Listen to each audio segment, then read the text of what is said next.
Good morning बच्चों। आज हम लोग हिंदी लैंग्वेज में पार्ट 25 पढ़ेंगे, जिसका नाम है अनुच्छेद लेखन। तो बच्चों आपको बता दें कि अनुच्छेद किसे कहते हैं। अनुच्छेद होता है बच्चों पैराग्राफ राइटिंग, ठीक है।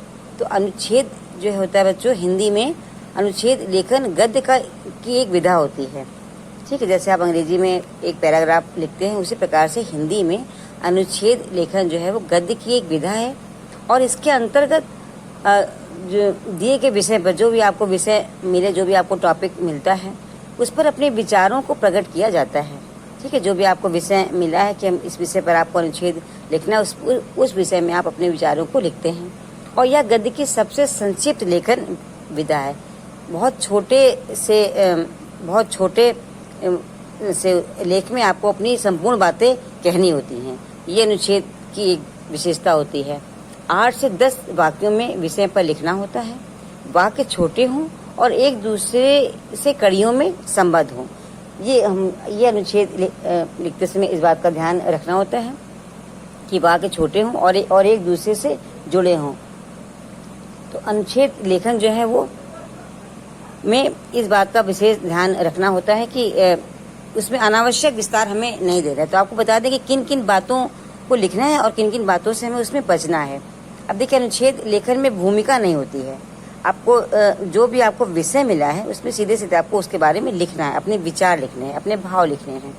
तो उसमें कोई भी भूमिका आपको नहीं लिखनी है।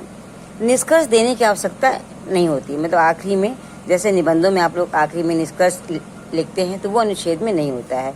तो उसमें आपको निष्कर्ष नहीं देना है और ढांचे में बांधना आवश्यक नहीं है, ठीक है। अनावश्यक प्रसंग उसमें ना हो। जो आपको विषय मिला है उसी से संबंधित जो बातें, जो महत्वपूर्ण बातें हैं, वो आपको लिखनी है। तो अनावश्यक बातें उसमें नहीं लिखनी है। उदाहरण के तौर पर अगर कोई विशेष कथन या सूक्ति दे सकते हैं, किंतु लंबे कथन ना दे। मतलब कोई भी अगर आपको कोई उस विषय से संबंधित कोई सूक्ति या कोई कथन अगर लिखना है तो आप वो लिख सकते हैं, लेकिन उसका विस्तार ना लिखें और अनावश्यक रूप से बढ़ा चढ़ा करके ना लिखें, क्योंकि अनुच्छेद छोटा होता है, संक्षिप्त लेखन होता है। तो इसमें बहुत ज़्यादा विस्तार आपको नहीं देना है। अब देखिए क्या क्या बातें एक अच्छे अनुच्छेद में होती हैं जो आपको ध्यान रखना है कि अनुच्छेद पूर्ण हो। जो भी आपको विषय मिला है उसके विषय में आपको पूरा लिखना है।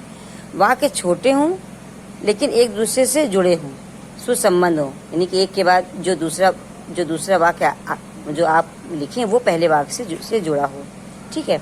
और विषय को केंद्र में रख कर के विचार का विस्तार करना है। जो विषय आपको मिला है उसको ध्यान में रखते हुए आपको विस्तार से अपने विचारों को लिखना है।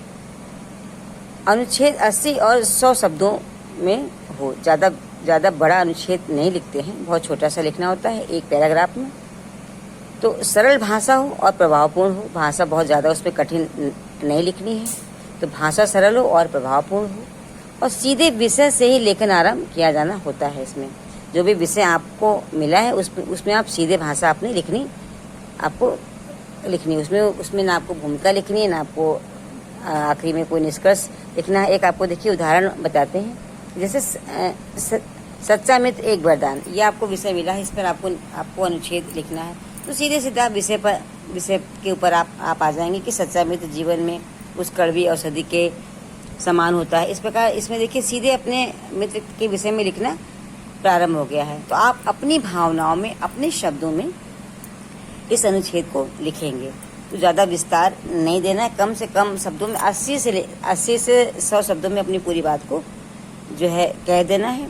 कोशिश ये करनी है कि वाक्य छोटे हों और ज़्यादा विस्तार ना हो। तो ये बच्चों हम लोग को अनुच्छेद में लिखना होता है। अब अभी हम आपको कुछ विषय देंगे जिस पर आपको अनुच्छेद लिख करके हमें कल PDF बना करके भेजनी होगी, ठीक है। Okay, bye.